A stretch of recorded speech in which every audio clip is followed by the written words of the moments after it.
हमारा जीवन केवल बाहरी उपलब्धियों का नाम नहीं है। सच तो ये है कि हर महान सफलता की जड़ भीतर के साम्राज्य में ही छिपी होती है। जिस प्रकार कोई वृक्ष अपनी गहरी जड़ों के बिना लंबे समय तक खड़ा नहीं रह सकता, उसी प्रकार मनुष्य भी अपनी आंतरिक शक्ति को जागृत किए बिना बाहरी ऊंचाइयों को छू नहीं सकता। मनुष्य का मस्तिष्क, उसकी भावनाएं और उसकी आत्मा ही असली साम्राज्य है। जब तक हम अपने विचारों पर विजय प्राप्त नहीं करते, जब तक हम अपनी कमजोरियों को पहचानकर उन पर नियंत्रण नहीं पा लेते, तब तक बाहरी दुनिया में बड़ी सफलता पाना कठिन है। किसी भी विश्वस्तरीय उपलब्धि का आधार आत्मानुशासन, धैर्य और निरंतर साधना है। भीतर के साम्राज्य को खोलने के लिए आत्मज्ञान आवश्यक है। ये समझना कि हम कौन हैं, हमारी क्षमता कहाँ तक है और हमारी कमजोरियां क्या हैं, यही पहला कदम है।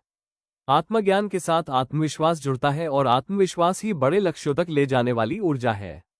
महान योद्धा, वैज्ञानिक, कलाकार या नेता, सभी ने पहले अपने भीतर की सीमाओं को तोड़ा, डर और असुरक्षाओं को जीता, तभी बाहरी दुनिया को प्रभावित कर पाए।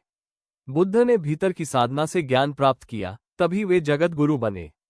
महात्मा गांधी ने पहले अपने भीतर के अहिंसक संकल्प को अटल बनाया, तभी वे पूरे विश्व में सत्य और अहिंसा के प्रतीक बने। जब हम अपने भीतर के साम्राज्य को खोलते हैं, तब हम विश्वस्तरीय ऊंचाइयों तक पहुंचने की क्षमता अर्जित करते हैं। बाहरी साम्राज्य तो केवल उसकी झलक है जो भीतर पहले ही स्थापित हो चुका है। इसलिए यदि आप सच में महान बनना चाहते हैं, तो बाहर नहीं, पहले भीतर यात्रा कीजिए। जब भीतर की शक्ति विश्वस्तरीय बन जाएगी, तब बाहरी दुनिया में उसकी चमक स्वतः दिखाई देगी।